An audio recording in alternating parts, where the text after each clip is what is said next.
student, welcome back to Krishna Technical Pathshala. Today I will discuss with you conservation law of linear momentum. मेरी last video में मैंने आपको पढ़ाया था कि कंजर्वेशन ऑफ लीनियर मोमेंटम क्या होता है, स्टेट एंड प्रूफ मैंने आपको कराया था। लेकिन उसमें मैंने कहा था if the total external force acting on a system, ठीक है, then the linear momentum is always conserve. तो मैंने आपको एक सीधा सीधा सा डेरिवेशन करा दिया था by using the Newton second law. मैंने क्या कहा था, F is equal to dp over में dt. This is the first equation. If the external force acting on a body is zero, then dp over में dt is equal to zero. Integrating both side, तो p is equal to क्या कह दिया था मैंने, constant कह दिया था। क्या कह दिया था, p is equal to constant. This is the simplest form. ये कंजर्वेशन लॉ की एक सिंपलेस्ट फॉर्म मैंने आपको बताई थी कि जब आप न्यूटन सेकंड लॉ से लगाओगे तो हमारे पास में क्या आएगी। बट अब मैं जो आपसे डिस्कस करने वाला हूँ, मैं आपसे डिस्कस करने वाला हूँ कि दो बॉडी के कोलिजन से, सपोज हमारे पास में दो बॉडीज हैं, ए और बी, दो बॉडीज हैं, उनके जो मासेज हैं, एक का मास m1 है और एक का मास क्या चीज़ है, m2 है, और जो उनकी स्पीड है वो क्या है हमारे पास में, उनकी स्पीड जो रहेगी या वेलोसिटी जो रहेगी, इनिशियल वेलोसिटी हमारे पास में u1 एंड u2 रहेगी। और देखिए किस तरीके से मैं आपको बता देता हूँ।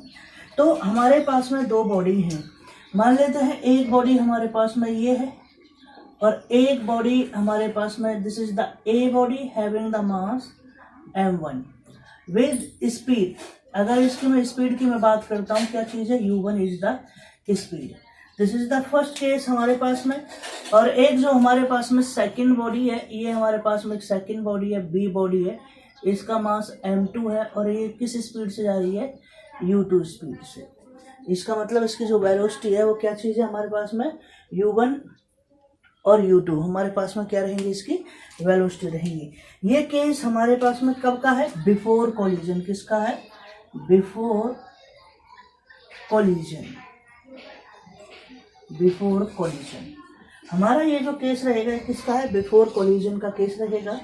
अगर मैं बात कर देता हूँ ड्यूरिंग द कोलिजन, मैं आपको बता दें ड्यूरिंग द कोलिजन आपके पास में एक ये बॉडी थी और दूसरी बॉडी हमारे पास में ये है। तो ड्यूरिंग द कोलिजन अगर मैं बात कर देता हूँ, ड्यूरिंग द कोलिजन टकराने पर हमारे पास में ये बॉडी है और इसका मास क्या था, आपने देखा था ड्यूरिंग द कोलिजन एक फोर्स हमारा ये लगेगा, इधर एक फोर्स हमारे पास में ये लगेगा।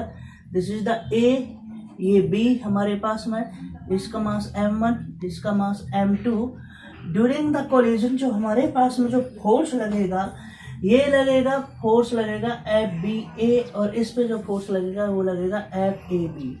ठीक है,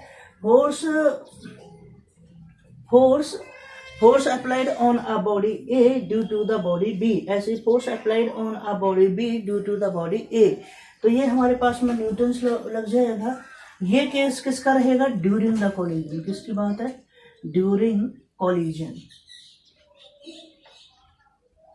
और थर्ड केस जो हमारे पास में रहेगा, टकराने के बाद में जो बॉडी है वो v वेलोसिटी के साथ में मूव करेगी, इसका मास m1 ही रहेगा, ये a बॉडी है, और जो b बॉडी रहेगी उसका ये बॉडी रहेगी, इसकी वेलोसिटी क्या रहेगी, v2 रहेगी, ये m2 है और ये बॉडी क्या है, b है, ये 1 है।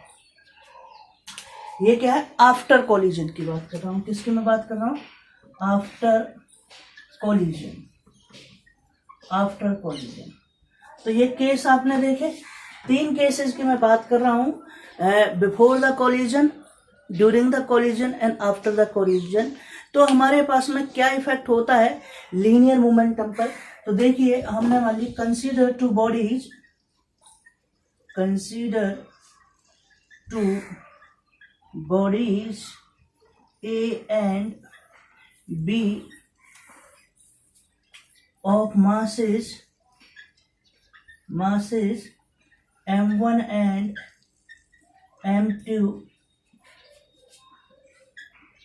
constituting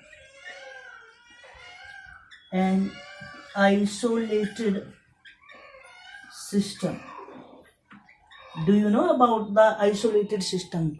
आइसोलेटेड सिस्टम क्या होता है, ये कहता है अ सिस्टम, या कह दीजिए हमारे पास no external force act on the system, no external force applied on the system is called, क्या कहते हैं उसको, आइसोलेटेड सिस्टम कहते हैं a system on which no force acts, ठीक है, a system on which no force acts on it is called isolated. तो consider two bodies A and B of masses m1 and m2 constituting an isolated, क्या हो जाएगा हमारे पास में, system.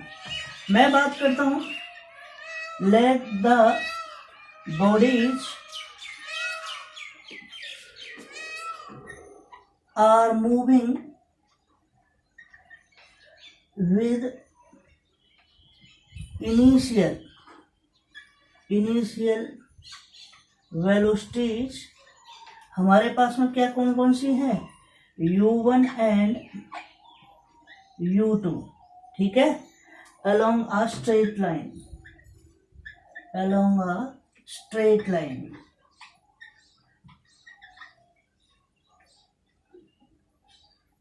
Straight line, और क्या कह सकते हो, पाथ पे, ये मूव्स कर रहे हैं स्ट्रेट लाइन पे। दो बॉडीज हैं जिनकी initial velocity u1 and u2 are moving in a straight line. After collision, after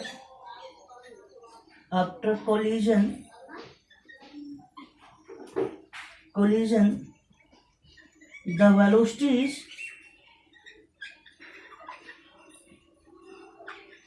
velocities of the body A and B move with V1 and V2 respectively,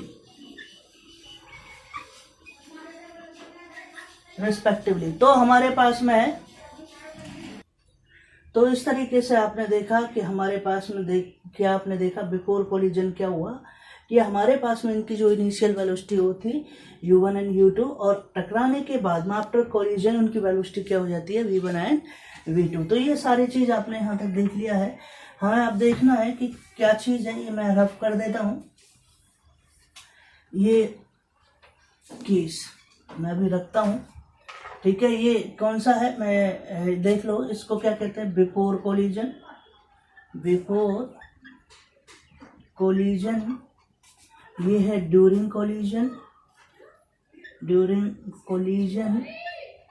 और ये है आपका आफ्टर कोलिजन, ठीक है। तो ये सारी चीज आपको याद रखनी है। अब मैं बात कर देता हूं before collision the total linear momentum of the system before collision, इसकी मैं बात करता हूं। तो पहला यहाँ पे केस देखो,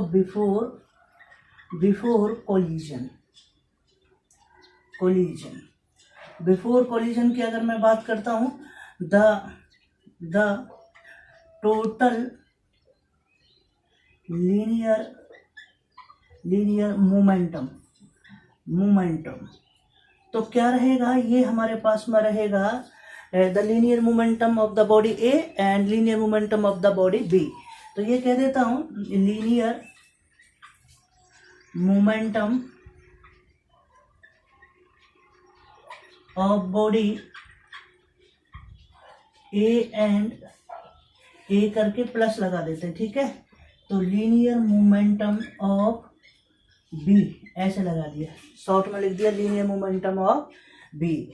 तो देखिए लीनियर मोमेंटम क्या होता है, linear momentum is the product of mass and velocity.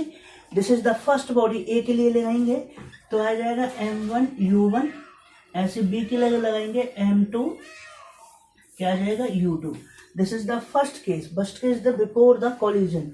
अगर मैं अभी बात करता हूं, मैं बात कर देता हूं आफ्टर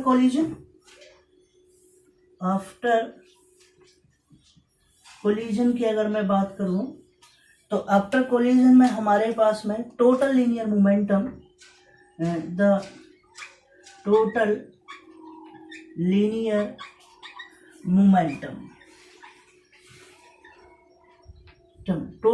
मोमेंटम हमारे पास क्या रहेगा, हो ही रहेगा। Linear momentum of body A plus linear momentum of body B. तो इस केस में हमारे पास में जो लीनियर मोमेंटम रहेगा, भाई देखिए यहाँ वेलोसिटी क्या है, v1 is the final velocity and v2 is the final velocity of body B, और ये 1 के केस में हो जाएगा।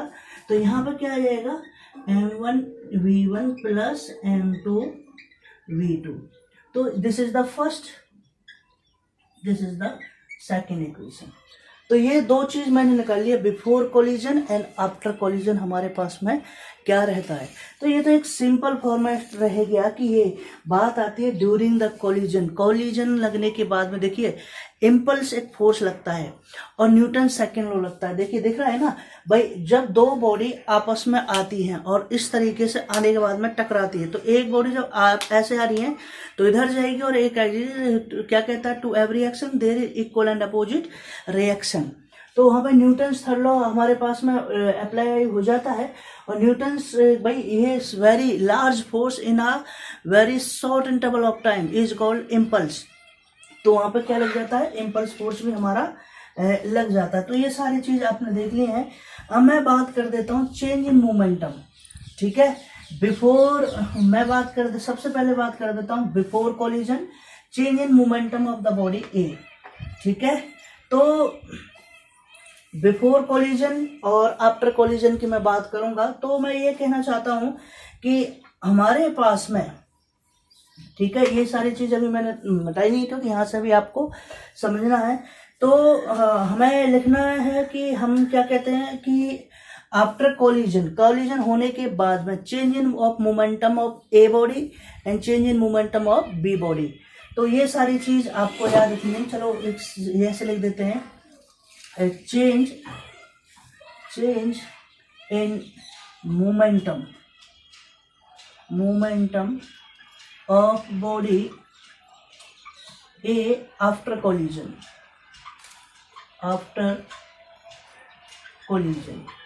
तो change in momentum, this is the final momentum। क्या चीज है, final momentum minus initial momentum. अब देखिए फाइनल मोमेंटम ए बॉडी की मैं बात करूं, final momentum of A body क्या चीज है, m1 v1 minus initial momentum क्या है, m1 u1। यहां तक अगर किसी को कोई डाउट हो तो मुझे बता दीजिए। ये है m1 v1 minus m1 u1, this is the change in momentum. ऐसे मैं बात कर देता हूं change in momentum of body B after collision. तो देखिए change in momentum of B का क्या चीज है, फाइनल मोमेंटम दिस। तो फाइनल मोमेंटम क्या हो जाएगा, m2 v2 minus m2 u2। ये हमारे पास में इक्वेशन 3 और ये आ जाएगी इक्वेशन 4। तो यहाँ तक किसी को अगर कोई डाउट हो तो आप मुझे पूछ सकते हैं। देखिए यहाँ तक किसी को कोई डाउट हो चेक कीजिए। तो चेक कर लिया आपने, इस तरीके से आपने देखा। तो मैं बात करता हूँ अब ड्यूरिंग द कोलिजन। तो ड्यूरिंग द कोलिजन मैं ये कहता हूँ the body B exert a force. मैं कहता हूँ during the collision the body B exert a force on the body A. तो क्या फोर्स लगाती, बी वाली बॉडी जो है इधर इस डायरेक्शन में क्या लगाएगी, फोर्स लगाएगी। तो लगाएगी FAB, ठीक है, आगे समझ में। और मैं ये कहना चाहता हूँ the body A exert a force on the body B. तो बी पे लगाएगी ए बॉडी, तो वो डायरेक्शन में फोर्स लगाएगी FBA। तो ये हमारे पास में याद रखना। तो ये यहाँ तक आपने चेक किया। तो ये मैं यहाँ से रब कर देता हूँ। तो मैं कहता हूँ during the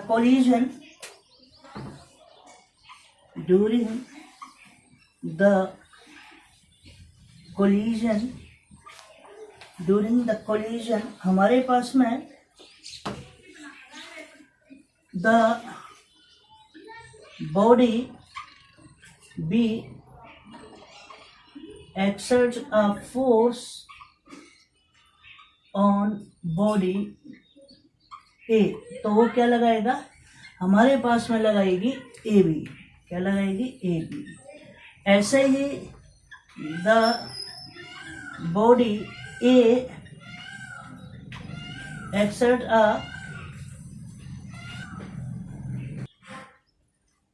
force on body B, तो ये क्या लगाएगी, एफ बी ए। तो according to Newton's third law of motion क्या कहता है, every action there is equal and opposite reaction. तो ये कह दिया है F A B is equal to minus F B A, this is the Newton's third law. ये equation number 5। तो ये हमारे पास में क्या बन गई है, इक्वेशन 5 बन गई है। क्या बन गई है, इक्वेशन 5। तो यहाँ तक आपने क्या लग गया है, बॉडी ने एक फोर्स लगा दिया। चलो ये डायरेक्शन भी शो कर दो, क्योंकि वेक्टर की फॉर्म में है, यहाँ पे डायरेक्शन दिखा रखा है।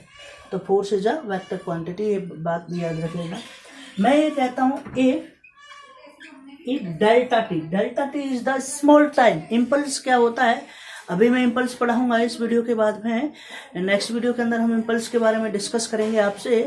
तो इम्पल्स क्या होता है कि वो कहता है कि large amount of force applied in a small interval of time is called, क्या कहते हैं, इम्पल्स। तो ये कह दिया if delta T be the time for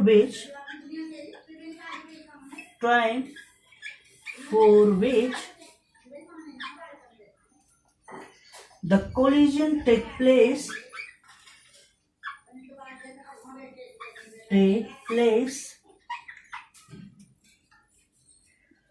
तो the impulse of the force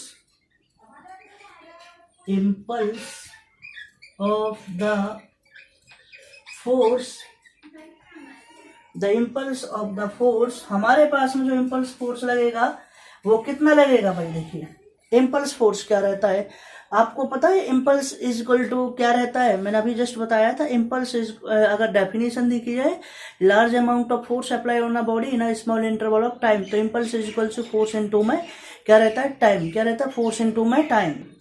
तो यहाँ पे क्या रहेगा, the impulse of the force on body A. तो इसको देखते हैं, हमारे पास में ए पे हमारे पास में जो लगेगा फोर्स इनटू में टाइम, क्या आ जाएगा, फोर्स इनटू में टाइम। तो क्या आ जाएगा हमारे पास में, फोर्स इनटू में टाइम। तो ये आ जाएगा, अभी जो हमने लिखा ना इम्पल्स फोर्स, तो दोबारा लिख सकता हूं इसको, इम्पल्स, तो इम्पल्स फोर्स एक्टिंग ऑन ए पे लगा दिया। ए पे क्या फोर्स लग रहा था हमारे पास में, ए बॉडी पे फोर्स लग रहा है ये वाला बी के द्वारा, ठीक है। तो A B delta T, this is ऐसे ही impulse force acting on B, तो बी पे क्या लगेगा, F B A delta T, ठीक है। तो इम्पल्स फोर्स, भाई देखिए इम्पल्स फोर्स, तो एक आपने देखा होगा, आप थोड़ा समझिए इस आर्टिकल को। तो न्यूटन सेकंड लॉ क्या कहता है, वो कहता है फोर्स चेंज है डेल्टा पी ओवर में डेल्टा टी। क्या चीज है, delta T, T small T. तो आप यहां से डेल्टा पी जब निकालोगे क्या जाएगा, फोर्स इनटू में delta T, this is the impulse force. Impulse force is equal to delta P, change in the linear momentum. तो आप जब इस चीज को आप देखोगे तो आप सीधा सीधा लिख दोगे कि हमारे पास में जो फोर्स रहेगा फॉर बॉडी ए के लिए, ठीक है, तो वो किस किस के बराबर रहेगा। आप देखिए ए के लिए, अगर मैं देखता हूं ए के लिए चेंज इन मोमेंटम, ठीक है। अगर मैं ए पार्ट के लिए लगाता हूं तो यहां मैं ऐसे लिख देता हूं, for a body a body, तो हमारे पास में जो इम्पल्स फोर्स रहेगा वो क्या रहेगा, F A B delta T is equal to change in momentum क्या चीज है हमारे पास में, m1v1 माइनस m2 क्या रहेगा हमारे पास में, m1v1 और क्या रहेगा m1u1। This is the first format change in the momentum of A. ऐसे ही हमारे पास में F B A delta T is equal to m2v2 minus m2v2 sorry u2, ये फोर्स रहेगा। न्यूटन सेकंड लॉ क्या कह रहा था, F B is equal to minus क्या था आपके पास में, तो हमारे पास में एवरी एक्शन एंड रिएक्शन, तो न्यूटन थर्ड लॉ जो कह रहा था वो कह रहा था F A B is equal to minus F B A, every action there is equal and opposite reaction, तो माइनस साइन ये रहेगा। तो अगर यहाँ पर चेंज इन मोमेंटम का अगर मैं केस देखता हूं तो हम इन दोनों को अगर देखें बराबर लगता है, क्योंकि ये फोर्स मोमेंटम ही तो है, तो ये हमारे पास में इस तरीके से आ जाएगा। जब अगर हम बात करते हैं कि ये यहाँ पर देख लीजिए, अगर यहाँ से फोर्स निकाल रहे हो तो डेल्टा टी इनके नीचे चला जाएगा, तो ये मैंने इक्वेशन मैंने 5 मानी थी, क्या मानी थी, इक्वेशन 5 को देखो। उसके बाद में अगर आप क्या करते हो, यहाँ देखिए एफ ए बी की अगर मैं बात करता हूं, this is the F A B m1v1 minus m1u1 upon में क्या आ जाएगा, डेल्टा टी, क्या आ जाएगा, डेल्टा टी। तो ये केस आ जाएगा डेल्टा टी का, आपको दिखाई दिया है नहीं दिया, देखिए डेल्टा टी का केस आ जाएगा। उसके बाद में सेकंड अगर मैं केस करता हूं, एफ बी ए का केस करता हूं, सेकंड वाले का m2v2 माइनस m2 हमारे पास में u2 अपॉन में डेल्टा टी, क्या आ जाएगा, ये डेल्टा टी वाला केस आ जाएगा। यहाँ तक कोई दिक्कत। Now using F A B and F B A in equation 5, तो आप इक्वेशन 5 में जब इनको यूज करोगे तो क्या आएगा, तो देखिए बड़ा ही सिंपल है। आपने 5 में यूज किया तो एफ ए बी के केस में आपके पास में था, हमारे पास में क्या था, m1v1 माइनस m2 मतलब m1u1, ठीक है, u1, this is the format, upon में क्या था, delta T which is equal to minus क्या था, m2v2 माइनस m2u2 अपॉन में डेल्टा टी, इससे कैंसिल आउट हो जाता है, तो m1v1 माइनस m1u1 और ये आ जाएगा minus m2v2 minus minus plus m2u2। तो ये केस आपके पास में है, इसको इधर ले आते हैं तो m1v1 minus minus minus plus m2v2, इसको इधर ले गए m1u1 प्लस m2u2। ये जब कंडीशन आ जाती है तो इसको कह देते हैं दिस इज द कंडीशन।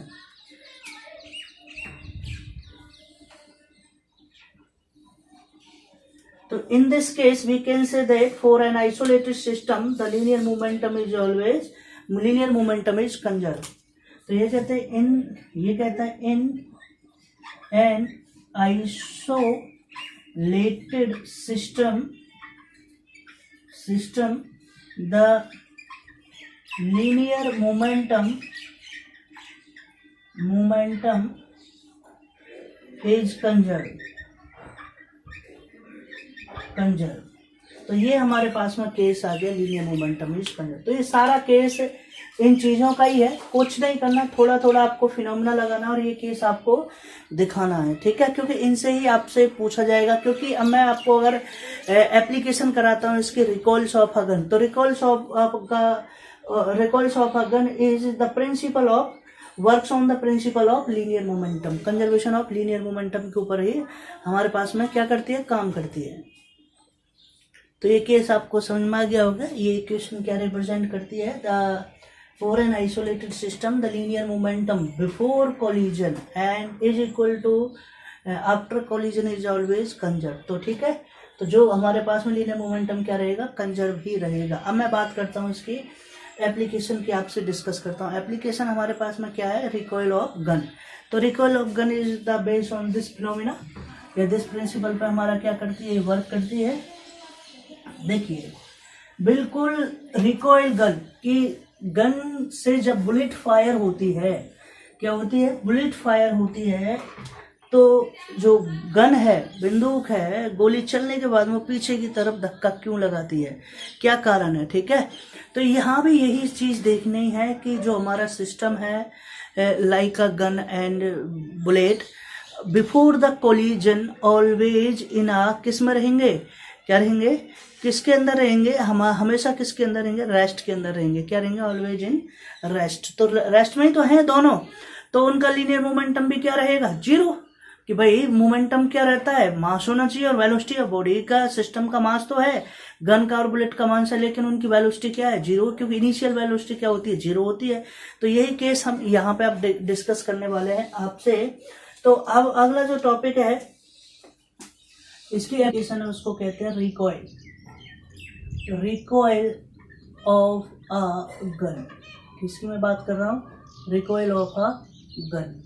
तो इस चीज को समझने से पहले मैं आपको एक गन से समझाता हूँ। ये हम एक गन बना रहे हैं, तो ये हमारे पास में क्या है, एक गन है, this is the gun.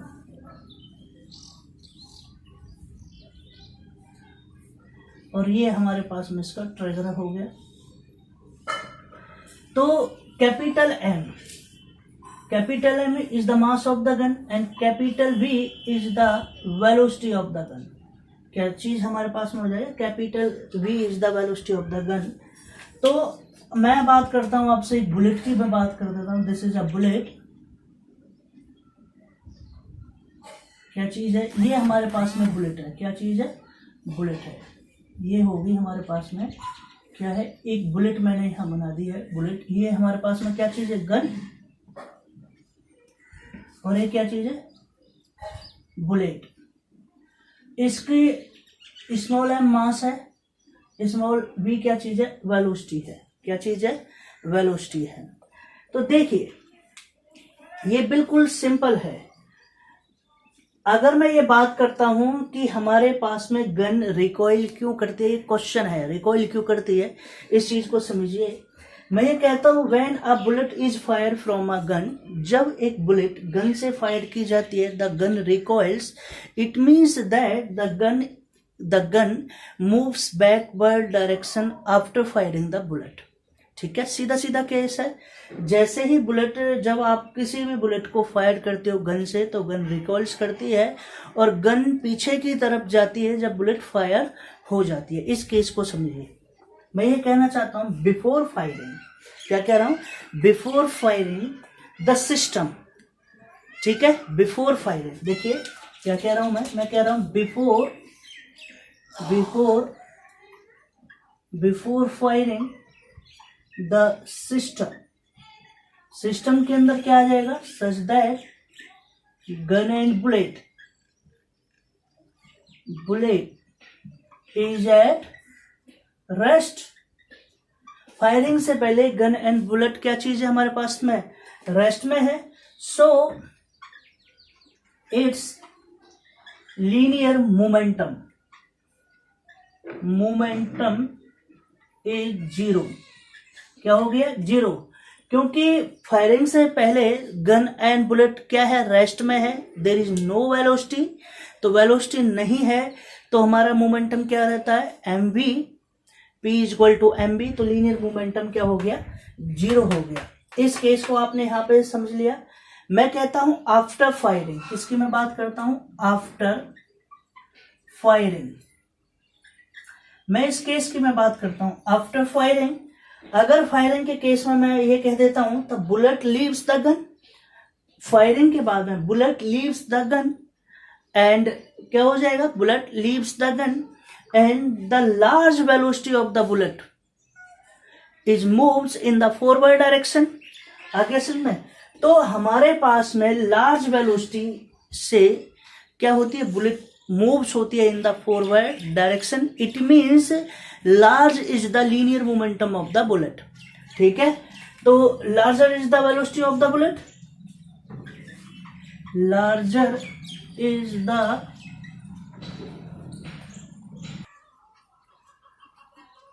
velocity of the bullet, so it has large momentum,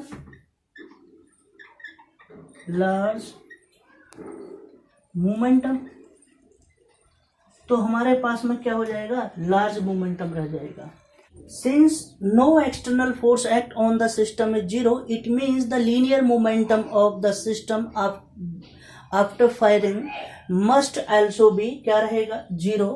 it happens, मैं अगर ये बात कहता हूं कि हमारे पास में अगर लीनियर मूवमेंट आफ्टर फायरिंग क्या हो जाता है, जीरो, क्योंकि हमारे पास में कोई भी एक्सटर्नल फोर्स सिस्टम पे नहीं लग रहा, तो मैं ये कह सकता हूं कि the linear momentum of the gun is equal to the magnitude of the linear momentum of the bullet. क्या हो जाएगा हमारे पास में, बुलेट का केस में ये हो जाएगा, तो it means that the gun recoils, it means that the gun recoils, so linear momentum is conserve. तो हमारे इसी कारण ये गन क्या हो जाती है, रिकॉइल्स कर जाती है। अब मैं आपसे जो डिस्कस करने वाला हूं वो कर रहा हूं रिकॉइल वेलोसिटी की। किसकी मैं बात कर रहा हूं, रिकॉइल वेलोसिटी की। क्या है हमारे पास में, रिकॉइल वेलोसिटी। नेक्स्ट है हमारे पास में रिकॉइल वेलोसिटी। तो क्या होती है हमारे पास में रिकॉइल वेलोसिटी, ये कहता है the velocity with which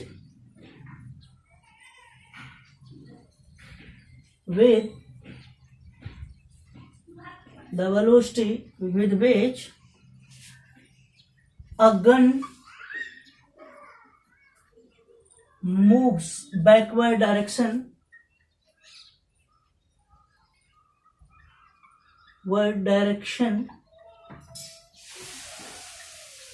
after firing a bullet is called recoil velocity। क्या हो जाएगा, the velocity with which a gun moves backward direction after firing a bullet is called, क्या कहते हैं हम, रिकॉइल वेलोसिटी। अब मैं आपको क्या करा देता हूं, इसका expression for recoil velocity. This is the interesting topic. क्या हो जाएगा हमारे पास में, एक्सप्रेशन ऑफ रिकॉइल वेलोसिटी, तो रिकॉइल वेलोसिटी का अगर मैं एक्सप्रेशन की अगर मैं बात कर देता हूं, क्या कर देता हूं, रिकॉइल वेलोसिटी की। तो देखिए गन जो थी हमारे पास में, अब बिल्कुल मान लीजिए सबसे पहले let capital M be the mass of the gun and small M be the mass of bullet. क्या चीज होगी, बुलेट। ठीक है, आगे समझना। तो हमारे पास में capital M be the mass of the gun and M be the mass of the bullet. आप ये भी कह सकते हो, अगर मैं बात कर देता हूं बिफोर फायरिंग, पहले उसके एंड ये लिख दीजिए इस तरीके से, let capital be the velocity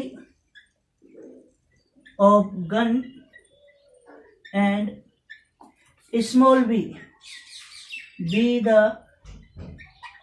velocity of bullet। Small b क्या चीज है, वेलोसिटी ऑफ द बुलेट। तो मैं ये कहना चाहता हूं आपसे, लीनियर मोमेंटम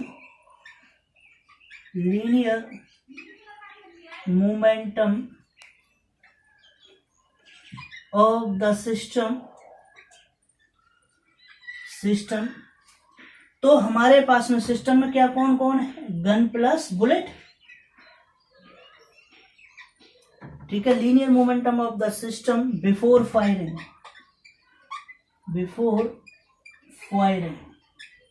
बराबर 0, this is the one equation, क्योंकि वो रेस्ट में होता है, no external force applied on the system, ठीक है, then the system is at rest, so the linear momentum of the system gun plus bullet before the firing is 0, ठीक है। तो जैसे ही आपने देखा तो when the bullet is fired from the gun है, आप देखते हो when the bullet is fired from the gun with velocity क्या है, small v, in forward direction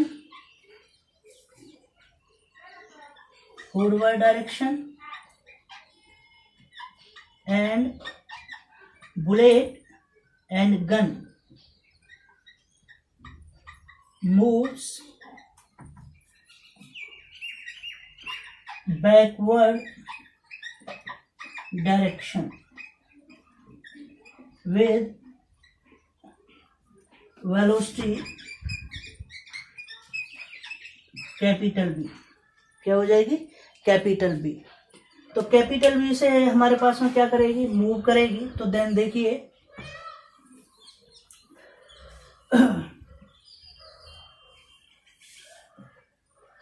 तो मैं बात कर रहा हूं आपसे linear momentum of the system after firing the bullet, ठीक है। तो linear momentum of the system में पता ही आप कौन कौन है, गन है और क्या चीज है, बुलेट है, बुलेट, ठीक है। आफ्टर फायरिंग तो हमारे पास में लीनियर मोमेंटम क्या हो जाएगा भाई, linear momentum of the gun लिख लो, linear momentum of the gun plus linear momentum of the bullet, ठीक है। तो क्या होता है, capital M V plus small M V, this is the 2, क्या हो जाएगा, दिस इज द 2। तो फर्स्ट क्या था, now applying the conservation of linear momentum, now applying the conservation of linear momentum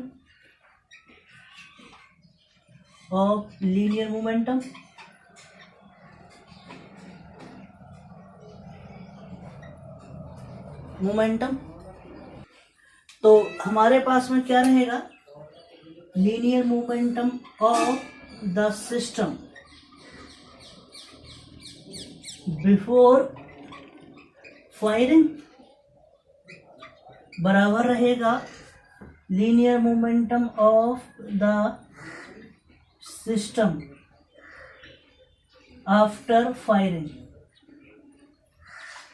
तो क्या रहेगा बेटा, 0 is equal to capital M V plus small M V, ये हमारे पास में केस है।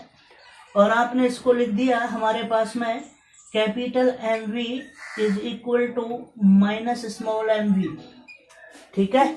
और कैपिटल वी हमारे पास में क्या चीज है, capital V is the mass, capital V is the velocity of the gun, तो स्मॉल एम ये माइनस का आ जाएगा which is equal to minus M V, तो माइनस एम ओवर में स्मॉल एम ओवर में कैपिटल एम स्मॉल वी, ये relation आ जाएगा। क्या आ जाएगा, ये हमारे पास में एक रिलेशन आ जाता है। ये ना, इस रिलेशन को मैं एक बार और लिख देता हूँ, यहाँ लिख देता हूँ क्योंकि थोड़ा मार्कर ये आता है capital V is equal to small M upon में कैपिटल एम स्मॉल वी, ये कैपिटल वी है, ये रहा। तो ये कहता है हमारे पास, सॉरी माइनस और है, ये माइनस और है। तो ये कहता है the velocity of the gun is equal to, ठीक है, क्या रहेगा, is equal to the opposite to the velocity of the gun is opposite to the opposite direction to the velocity of the bullet, because negative sign so that हमारे पास में क्या होता है, the gun is moves in the backward direction and bullet is moves in the forward direction। तो ये हमारे पास में रिकॉइल ऑफ वेलोसिटी का एक एग्जांपल हो गया। तो कैपिटल V हमारे पास में ये है। तो मैं बात करता हूँ रिकॉइल वेलोसिटी। रिकॉइल वेलोसिटी क्या चीज है, V is the recoil velocity of gun. तो यहाँ तक अगर किसी को भी कोई डाउट है तो आप हमें पूछ सकते हैं। तो आज की इस वीडियो में मैंने आपको बताया conservation of linear momentum and recoil of a gun and recoil of gun, recoil velocity. और रिकॉइल वेलोसिटी हमारे पास में क्या है, ये है। रिकॉइल वेलोसिटी का मतलब क्या है, the velocity with which a gun moves backward direction after firing the bullet. तो ये हमारे पास में V है। तो ये केस है। स्मॉल m क्या चीज है, मास of the bullet, capital M mass of the gun, small m is the bullet velocity. ठीक है, तो अब मिलते हैं अपने रॉकेट को लेकर के अपने नेक्स्ट वीडियो के अंदर।